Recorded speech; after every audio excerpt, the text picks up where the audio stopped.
Papalabas pa lang ang bagyong Nika pero tila bumubuntot ang kapapasok lang na bagyong Ophel. Para sa update, makakausap natin si Pag-asa Weather Forecaster Lori De La Cruz. Lori, magandang tanghali. Bigyan mo kami muna ng update sa bagyong Nika. Magandang tanghali din, ma'am, at sa ating mga kababayan. Si Bagyong Nika po ay huling nakita sa layong ito pa yung huling nakita sa layong 225 kilometers kanluran ng Lawag City, Ilocos Norte. At papalabas na po ito ng ating PAR o ng ating area of responsibility ngayong hapon. So by that time, wala na po yung epekto sa ating kalupaan. At sa ngayon, si Ophel o si Bagyong Ophel ay huling nakita po sa layong 950 kilometers silangan ng southeastern Luzon at ito po base sa projection natin posible rin po itong tumama sa northern Luzon. So ang kanyang maximum sweeping wind sa Taglay ngayon 85 kilometers per hour near the center at gustiness na 105 kilometers per hour. At kikilos po ito pat sa hilagang kanluran na direksyon. So yun nga, halos northern Luzon din po. Yung kanyang posibleng tamaan or maapektuhan. Lori, may kalayuan pa itong si Tropical Storm Ophel, ano? Pero ito ay may taglay na nalakas na tropical storm. Inaasahan pa bang mas lalakas bago tumama sa ating kalupaan? Aakyat ba ito sa typhoon or super typhoon strength? Opo, posible po itong marating ang typhoon category o typhoon strength bago po ito mag-landfall. So malakas din po itong bagyo at for sure malakas din na hangin ang dala nito. Halos katulad po ng kanyang bagyong Nika. Malawak ba yung circulation or yung radius nito? Sa ngayon, maliit pa lang po. Pero as it nears the landmass and as it intensifies, ina-expect din natin lalaki din yung kanyang radius. Kailan ito inaasahang magla-landfall? Possible po by Thursday, afternoon or evening. Thursday afternoon or evening. Again, anong mga probinsya ang kailangang maghanda dito sa papalapit na bagyong Ophel? Mostly Northern Luzon pa rin ho. Halos yung rehiyon ng Northern Luzon at ilang bahagi ng Central Luzon such as Aurora, Nueva Ecija.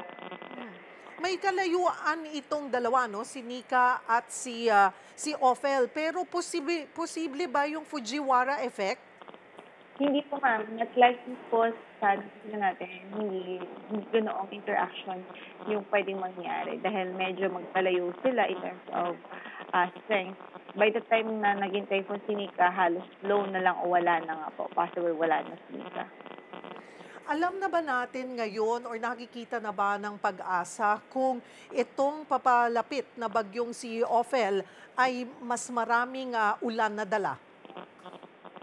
Well, sa ngayon po, wala pa po itong kumbaga, even yung weather advice natin, hindi pa po tayo nag-issue. Ibig sabihin, wala pa po tayo nakikita na pinapakita yung rainfall that could possibly affect the... Hello? Oh, go ahead, Lori. That could possibly affect the eastern section of Northern Luzon. Pero, by the time na tomorrow, most likely tomorrow, baka mag-issue na po tayo ng rainfall advisory. Kasi pwede nang by Thursday or Friday, which is yung pinaka-critical time ito for bagyong Ophel, dun po makakaranas ng mga malalakas hanggang sa matinding pag-ulan yung malaking bahagi ng Northern Luzon. Baliban kay Ophel, may kasunod pa si Ophel. 'Di ba? May bumubuntot pa kay Ophel na isa pang binabantayang samarin ng panahon, though malayo pa ito, nasa may bahagi pa ng Pacific Ocean. At kung papasok ito sa loob ng PAR, ay papangalan ng Pepito. Ano ang update dito, Lori? Ayun nga po, sa ngayon, nasa tropical storm category ito. So, medyo maaga po yung kanyang paglakas or pag-intensify. Since malayo pa siya, may posibilidad na bago po siya makarating ng landas natin, medyo na-reach na yung kanyang maximum or yung peak na intensity. Tapos, unti-unti siyang hihina bago siya lumapit sa ating area of responsibility o bago siya lumapit sa ating kalupaan. So, hopefully... okay. That's good news. Hopefully ay mas mahina na po ito compare sa Nika at sa Ophel na typhoon na lalapit sa atin. So, kumbaga ngayon, gaano ito kalayo pa sa bansa?